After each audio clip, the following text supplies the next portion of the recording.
Olá, meus queridos, mais um domingo, mais um dia do Senhor, um dia que nós consagramos ao Senhor esse dia.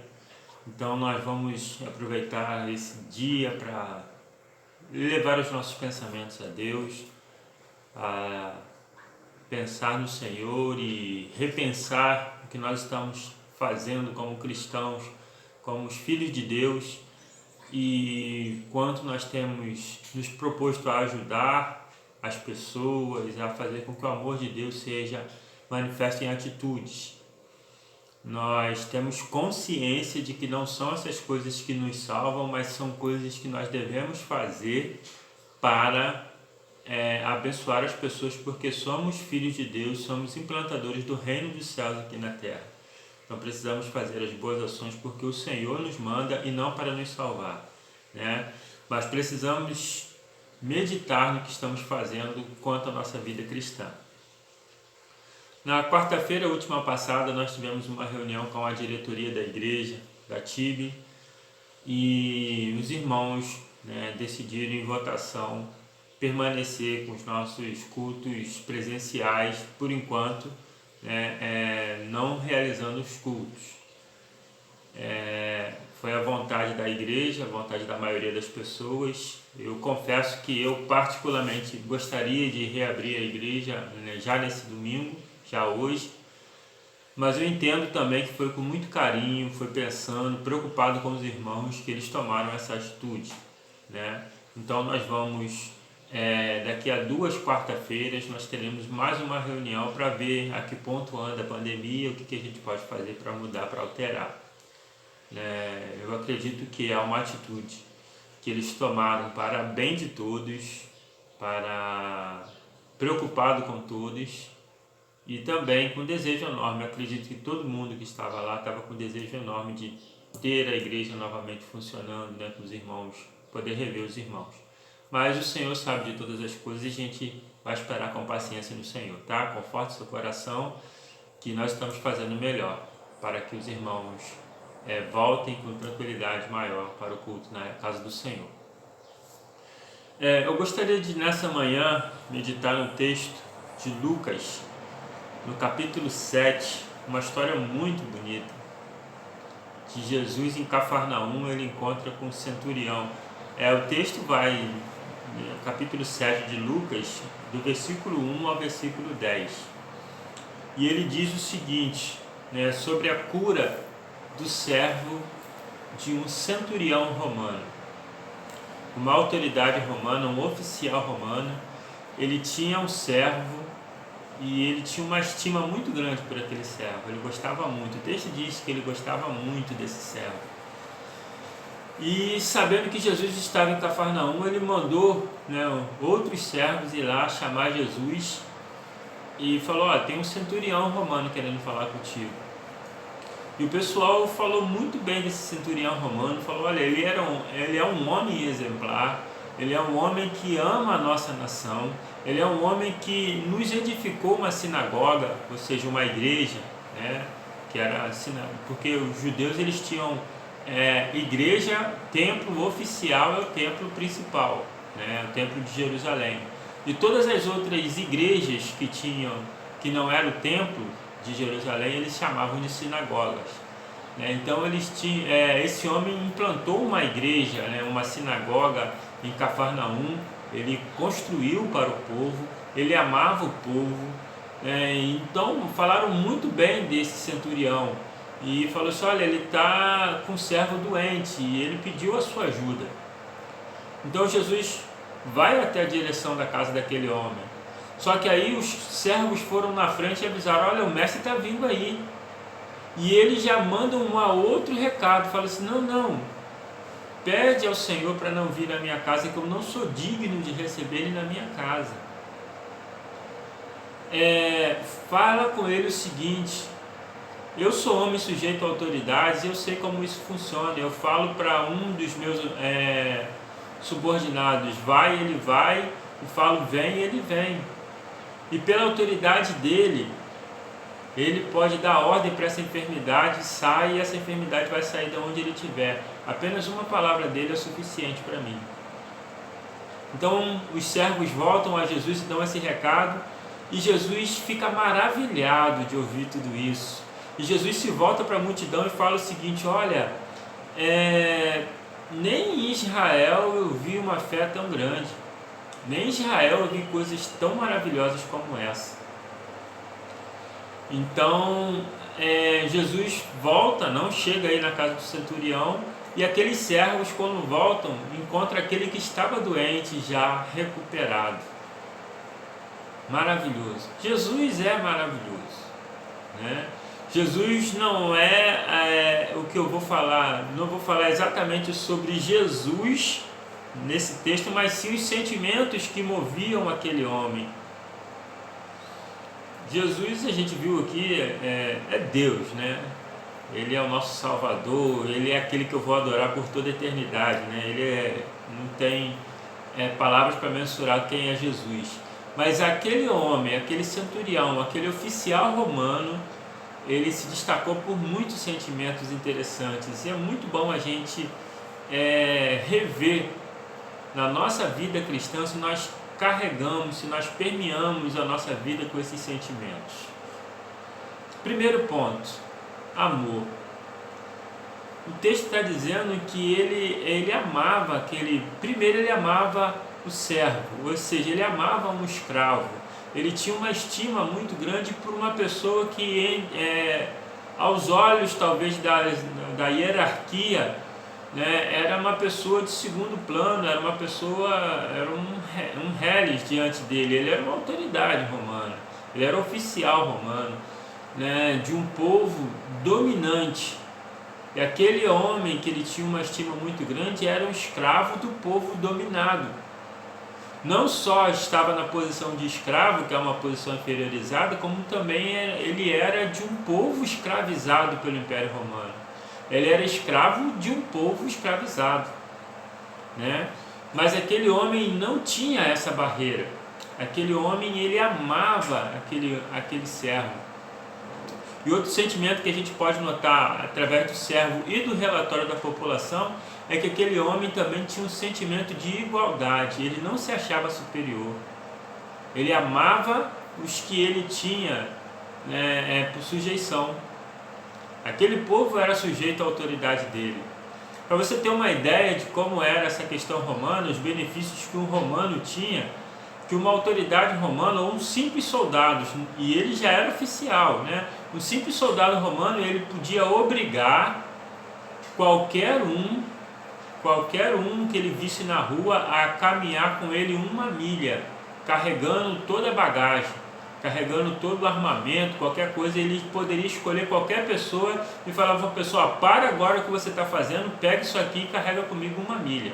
A pessoa tinha a obrigação de caminhar pelo menos 1 milha. 1 milha é 1.400 quilômetros, 1.400 metros, se eu não me engano, né? Dá 1,4 km, alguma coisa nesse sentido. Então, mas aquele homem não via as pessoas como pessoas sujeitas a ele. Ele amava aquelas pessoas, ele cuidava daquelas pessoas, ele fazia benefício para aquela localidade onde ele estava. Então a gente vê que aquele homem, ele não se sentia tão superior por ser romano, mas ele sentia que as pessoas também tinham sentimentos. E ele gostava de pessoas. Então a gente vê que ele tinha amor pelas pessoas e ele tinha um sentimento de igualdade. Ele entendia que todos eram filhos de Deus. Então algo muito interessante. Outra coisa que a gente observa nesse soldado, nesse oficial romano, é a humildade. Jesus, embora seja Senhor e Rei, naquela época Jesus estava no meio de nós como um homem normal. E Jesus nem era de grandes autoridades judaicas, né? Jesus era reconhecido como Senhor, reconhecido como Mestre pelo povo, mas ele não tinha nenhuma credencial oficial para dizer que ele era aquilo tudo. Então Jesus era um homem comum, né? Em questões de títulos, Jesus era um homem comum numa sociedade dominada por esse Império Romano, cujo esse oficial era, né, autoridade naquele local. Mas o que ele fez? Ele considerou Jesus tão superior que ele falou assim: olha, eu não sou digno de que você entre na minha casa. Ele se humilhou perante Jesus. Ele falou assim: eu não sou digno que você entre na minha casa. Eu sou um homem que não mereço tal honra de receber o Senhor na minha casa. Então, o que era para ser orgulho, né, para ser orgulhoso da patente, para ser orgulhoso da autoridade que ele exercia, ele se humilhou perante Jesus. Ele reconheceu que o Senhor é muito mais autoridade do que ele. Isso é humildade. Outra coisa que a gente vê interessante, outro sentimento que a gente vê muito interessante, e é o nosso norte, né, é o que nos guia, é a fé. Aquele homem tinha uma fé tão grande que ele falou assim: olha, é só o Senhor falar daí mesmo, que meu servo vai ficar curado aqui. Não precisa nem entrar na minha casa não, daí onde o Senhor está. Fala que o meu servo vai ficar curado aqui. E Jesus chegou a falar: olha, nem mesmo em Israel eu vi uma fé tão grande assim. Nem mesmo em Israel eu pude contemplar tanta autoridade, tanta fé em acreditar que eu daqui onde estou não preciso tocar no doente, não preciso ver o doente, não preciso fazer nada, mas uma palavra minha daqui e o enfermo vai ficar curado. Pouca gente em Israel tem uma fé dessa. Jesus falou assim: olha, não vejo essa fé em Israel. Então, aquele homem também foi exemplo de fé na vida das pessoas daquela cidade e também na nossa vida até hoje, quando a gente lê esse texto, né? Milhões de pessoas leram esse texto, milhões de pessoas com certeza acrescentaram fé quando ouviram as palavras desse homem. Meus queridos, esses sentimentos que esse homem carrega devem ser o sentimento de um cristão. A gente deve amar as pessoas. E quem não ama as pessoas, não é um bom cristão, não tem sinal de Deus na vida dele. Se você não ama o seu próximo, você não é digno do amor do Senhor. Porque o Senhor falou assim, deixou resumido a nossa vida cristã em 2 mandamentos. A gente tem um monte de mandamento e os judeus pegaram os 10 mandamentos e transformaram em 70 mandamentos, um fardo muito pesado para carregar.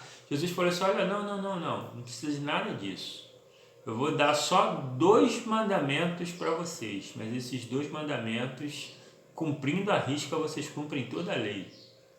Ame a Deus sobre todas as coisas. Deus acima de tudo. Não é Bolsonaro falando não, tá, gente? Mas Deus acima de tudo. Ame a Deus sobre todas as coisas, acima da sua família, acima dos seus bens, acima de tudo que você é. Ame a Deus. Deus está acima de tudo isso. Ame a Deus sobre todas as coisas e ame ao próximo como a ti mesmo. O que você deseja para você? Você deseja também para o seu próximo? As suas conquistas você deseja também que o seu vizinho conquiste? Os seus sonhos, você deseja esses mesmos sonhos para os seus irmãos da sua igreja, seus familiares, seus amigos de trabalho? Você ama eles no mesmo nível que você se ama? Né? Então o amor é algo fundamental na vida de um cristão. E nós precisamos seguir o mandamento do Senhor, que reduziu os mandamentos em amor a Deus e ao próximo. Então o amor tem que ser algo na sua vida. Se você não pratica o amor, pratique. Ah, pastor, mas o amor é um sentimento. Não, é uma ordem. A Bíblia deixou no imperativo: ame. Se esforce em amar. Se dedique, que isso vai ser uma forma de amor. Tá bom? O segundo sentimento é a igualdade. Ele não se achava superior às outras pessoas. E tem muita gente cristã se achando superior. Tem muita gente ainda envolvida com essa questãozinha de eu sou cabeça, não sou cauda, eu nasci para dominar, eu nasci para ser maior. Não, nós não somos. A palavra de Deus diz o seguinte: considere o seu irmão superior a você. Isso é igualdade. Isso é também humildade. Nada de você se achar melhor. Eu estava conversando com uma pessoa e ela estava falando assim: justamente quando estava tudo parecendo que ia dar certo na minha vida, veio essa pandemia. Deus me castigou com essa pandemia. Olha só a presunção da pessoa, achar que milhares e milhares de pessoas pelo mundo afora morreram só para que acontecesse alguma coisa na vida dele, né? É se achar muito superior às outras pessoas, né? Então a gente tem que entender isso. Igualdade é achar que cada um é igual a mim. Eu não sou melhor do que ninguém. Não é pela minha posição financeira, não é pela minha posição de instrução, né, no meu nível de escolaridade, no meu nível de instrução, não é pela minha cultura, não é pela minha cor dos olhos, nem a minha cor da pele, não é pelo nome que eu recebo de família. Eu não sou superior a ninguém por causa dessas coisas. Eu sou filho de Deus. E o Filho de Deus tem que tão somente fazer com que todos sejam filhos de Deus também, para que todos sejam iguais perante o Senhor. Humildade. Precisamos ser humildes, sempre, sempre, sempre. A Bíblia nos leva o tempo todo à humildade, a ser humilde, a ser simples como a pomba, a não elevar muitos nossos pensamentos em coisas que a gente não pode alcançar, a não sonhar mais do que é devido a gente sonhar, e a gente priorizar o reino de Deus, que são coisas humildes.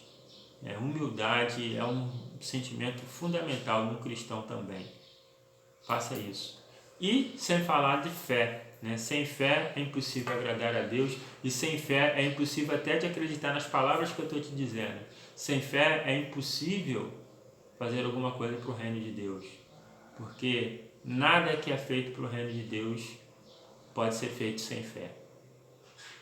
Fique com essas palavras, medite em tudo isso que eu te falei, tenha um bom domingo na presença do Senhor e vamos guardar a esperança no coração, porque o Senhor está vindo e a igreja em breve vai estar com as portas abertas para a gente estar junto lá. Fica com Deus, irmãos.